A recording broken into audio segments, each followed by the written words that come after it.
ritrovati a Cattolica e dintorni. Esperti da tutto il mondo si sono ritrovati in Cattolica per capire le prospettive del grafene, un supermateriale già definito la plastica del futuro. Vediamo insieme il servizio. Tick-tock of disproportionate hands. Professoressa Stefania Pagliara, l'Università Cattolica, in particolare la Facoltà di Scienze Matematiche, Fisiche e Naturali, ha organizzato un International Workshop in cui sono intervenuti tanti esperti da tutto il mondo per parlare di una tematica molto attuale, quella del grafene.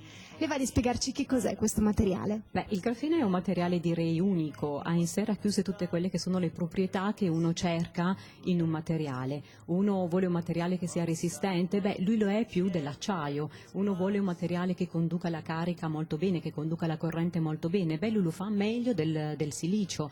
Lui poi è questo materiale trasparente e ha tantissime proprietà. Perché proprio in Università Cattolica questo incontro? Noi in Università Cattolica studiamo il grafene, studiamo quelli che sono anche dei materiali composti dal grafene, cioè i nanotubi di carbonio, per cui per noi è interessante organizzare questo workshop con i nostri collaboratori, quindi presenti in tutto il mondo, proprio per fare il punto sulla nostra attività di ricerca e soprattutto per pianificare poi nuove collaborazioni. Ricordo che l'Europa ha finanziato una flagship sul grafene per €1 miliardo da spendere in 10 anni, perché proprio crede in questo materiale e vuole essere leader mondiale sulla tecnologia in questo materiale. Professor Stefan Hoffman, what are the possible future applications of graphene in industries? As this conference showed, there's a lot of work to be done still. Come abbiamo avuto modo di verificare durante questo convegno, per noi ricercatori c'è ancora molto lavoro da portare avanti,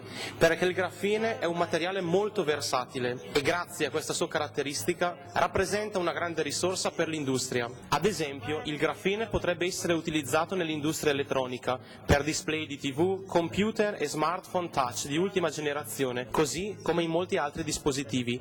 Nonostante queste sue capacità di utilizzo già testate, è necessario e fondamentale studiare e lavorare su quello che ancora del grafene non si conosce. What are the reactions of industries at the moment? So there's lots of industry interest. L'Unione Europea ha finanziato alcuni programmi per promuovere la ricerca sul grafene. Infatti l'industria ha mostrato notevole interesse per questi programmi in Italia come in Inghilterra, da dove provengo io, ma anche in altri paesi d'Europa. Will graphene substitute plastic in the future? The materials as, Il grafene, come anche altri materiali a base di carbonio, potrà essere utilizzato in tanti altri ambiti, come ad esempio per la produzione di dispositivi elettronici. Professoressa Petra Rudolf, la ricerca sul grafene offrirà nuovi posti di lavoro per studenti e scienziati? Senz'altro, in generale non bisogna avere l'idea che non ci siano posti in fisica e in chimica e in ingegneria sui materiali, ce ne sono moltissimi di posti, magari la situazione in Italia è un po' diversa da altri paesi. Il mio consiglio ai giovani italiani: considerate un po' di mobilità in Europa, soprattutto all'inizio di carriera, oppure se uno vuole lavorare nella ricerca industriale, ed è vera ricerca, anche ricerca di base, i posti ci sono in Europa, basta muoversi un po' e in fondo è un'ora e mezza di aereo, si è a casa prestissimo. Quindi. Il nuovo comandante dei Carabinieri della provincia di Brescia, Giuseppe Spina, ha fatto visita all'Università Cattolica accompagnato dal direttore di sede, dottor Luigi Morgano. Vediamo insieme il servizio.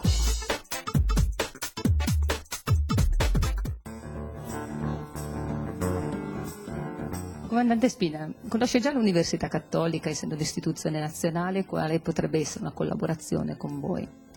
Indubbiamente, chi non la conosce? Abbiamo parlato con il Rettore anche di possibili collaborazioni sulla dimensione dell'educazione alla cittadinanza e alla legalità. Quali sono le sue prime impressioni sulla città di Brescia e sulla provincia di Brescia? Gradevolissima, piacevolissima, una città interessante, che genera curiosità, e una provincia altrettanto bella, insomma, variegata, che ha diverse caratterizzazioni, i laghi le valli, le montagne, manca solo forse un po' d'acqua salata e saremo completi. Quali saranno i problemi che più interesseranno da affrontare nei prossimi mesi? Problemi significa progetti di lavoro. I progetti di lavoro sono indubbiamente rivolti a occuparsi di quella dimensione della sicurezza che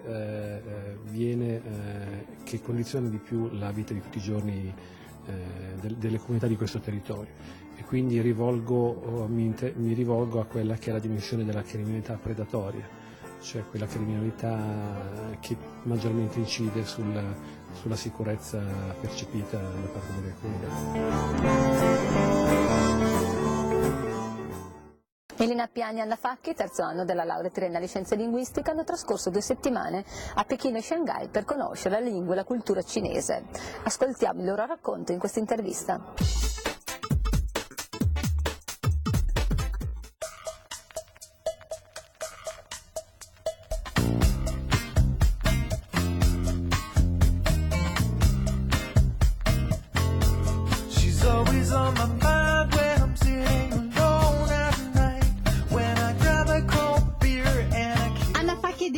Entrambi iscritti al terzo anno di lingue, indirizzo relazioni internazionali e esperto linguistico di impresa. A maggio avete fatto domanda per partecipare ad un progetto che vi desse la possibilità di andare a studiare a Shanghai e a Pechino.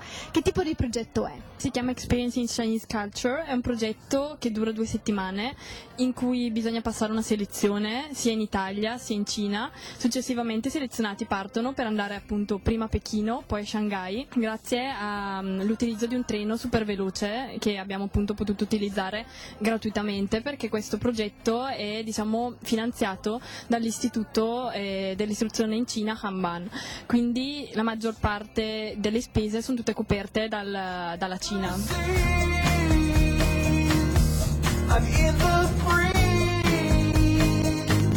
Invece qui in Cattolica chi è che vi dà queste borse di studio? Queste borse di studio sono promosse dall'Istituto Confucio di Milano. Questo Istituto Confucio opera da anni in Cina nei rapporti Italia-Cina e promuove borse di studio e anche scholarship sempre in Cina grazie appunto al Ministero dell'Istruzione Hanban. Siete rimasti in Cina per 2 settimane, che cosa avete fatto in questi giorni? 3 ore di lezione circa ogni mattina, successivamente il pomeriggio attività organizzate con sempre l'ausilio dei tutor, attività organizzate anche la sera come per esempio canto cinese o spettacoli al teatro magari di acrobazie cinesi e così via, oppure anche serate libere dove ognuno poteva praticamente decidere cosa fare, era libero di uscire dal college, dal campus e visitare, andare per esempio al cinema o da altre parti.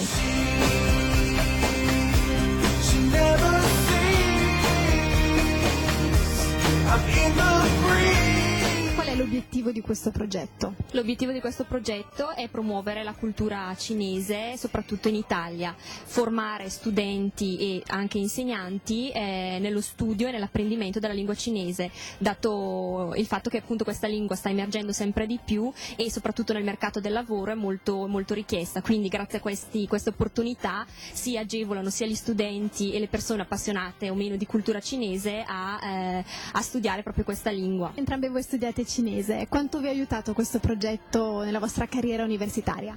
Allora, diciamo che in Cina è molto difficile comunque riuscire a comunicare anche comunque con il proprio cinese, quindi con anche delle conoscenze base qualcosa ci si riesce a cavare, però per esempio l'inglese non è parlato da praticamente nessuno, quindi bisogna comunque cavarsela con le proprie forze, con quel poco di cinese o con quel tanto. In Cina è spirito di adattamento, ma anche proprio ti obbliga a buttarti, a provarci, quindi col tuo cinese, anche se un po' zoppicante, sei obbligato a provare a parlare, quindi ti stimola proprio nell'uso della lingua, che poi è l'obiettivo di chi studia cinese, di poter imparare a parlare bene cinese.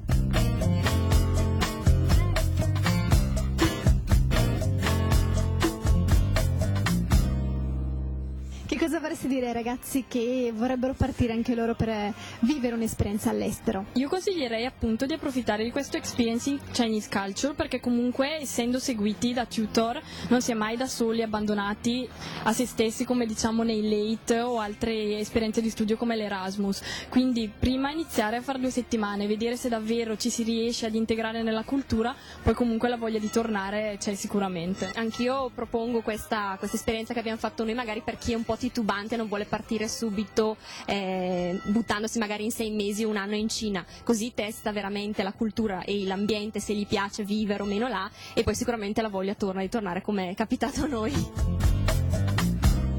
Anche per questa puntata è tutto, vi do appuntamento la prossima settimana, il venerdì alle 12.05 e alle 20.05. Grazie per essere stati con noi.